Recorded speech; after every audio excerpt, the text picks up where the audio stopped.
Yeah, for a year. Not much of a report of that if I said that. You're so sincere. You are. Okay. Hi, everybody, and thanks for joining me. I want to thank Senators Hassan and Bennett for joining me not just today, but on one of the most truly impactful trips of my career to Ukraine. The three of us were there this weekend. I'll speak to that in a moment. Now, today, of course, was a busy day during a very busy week. As you know, I met with President Biden, Leaders McConnell, Jeffries, and Speaker Johnson at the White House. We addressed the urgent need to avoid a costly, harmful, completely unnecessary shutdown.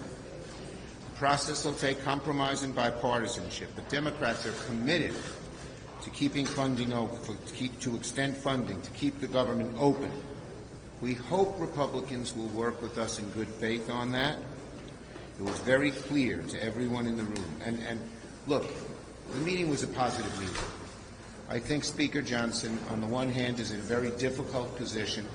He's got these 30 hard-right, MAGA Republicans who want the government to shut down, who just want to be destructive and cause chaos. My argument is that that would be disaster, not only for the country, but for his party. And I hope he knows that. We hope he will join us. Everyone else in the room talked about avoiding the shutdown.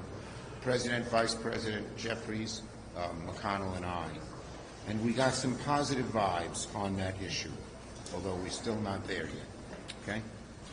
On Ukraine, there the meeting was passionate. It was intense. All five of us who I mentioned felt how passionately it would be, how passionate it is to support Ukraine, the passion of the issue, the emergency of the issue, the effect of years to come if we don't do this, our allies turning away from us, our adversaries who'd like to believe we're a soft, fat, old country over the hill, taking advantage of us. And I said, too, I was very sincere to Speaker Johnson. I said, if you vote again, if you are the one stopping this, no matter what the immediate consequences, 2 years from now and for the rest of your life, you will regret it, because it will be such a changing point in America and our strength and our ability to get what we need done. That without the money, it was clear to me that Ukraine will lose. Zelensky said it. The Chief General Shearsky, the new general they put in, who's a very competent fellow. He won the Battle of Kiev and won the Battle of Kharkiv. Not a political appointee at all. Clear to them, too. One leading American said to me, if we don't give the aid, Russian tanks could be at the Polish border by December. That's how serious this is. And I know there are isolationists. America first. Well, that's sort of like what we saw in 1938. It's not an exact analogy. But those isolationists who feel that autocrats, if we leave them alone, they'll leave us alone, have just been proven wrong by history over again. And so we will pay a price. And the intensity, you could cut the intensity in that room with a knife. It was palpable. I felt very strongly. President Hakeem McConnell, who was the first speaker. And we all urged. Speaker Johnson said he wants to come up with a way to fund Ukraine. He's got a difficulty in his caucus. We made it clear to him that we believe that if the bill came to the floor, it would get all the votes that it needed and some.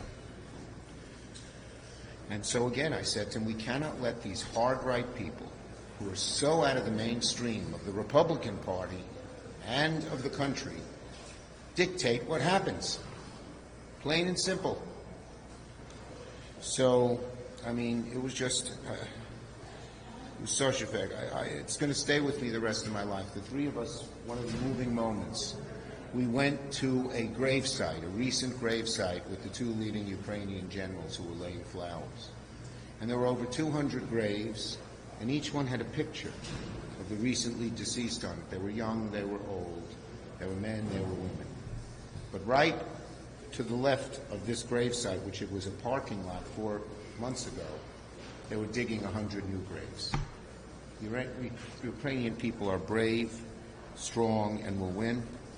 not unless they get the weaponry. I'll just give two little examples of Ukrainian army officers I talked to. One is an expert in drones that find where the Russian artillery is. More advanced than American. We use theirs. But he says, I have no ammunition once we find them to shut down the Russian artillery. And another talked about how the Russian artillery can fire 25 kilometers, the Ukrainian can only fire 15 kilometers. So the Russians station their artillery beyond the 15-kilometer range of the Ukrainian, and they just wipe out the Ukrainian artillery. All of these things, including ATACMS, HIMARS, which could wipe out the Russian supply lines before we find their lines, are in this package. It is clear to me, clear to us, if Ukraine gets the aid, they will win. If they don't get the aid, they will lose, with dire consequences to the United States. Senator.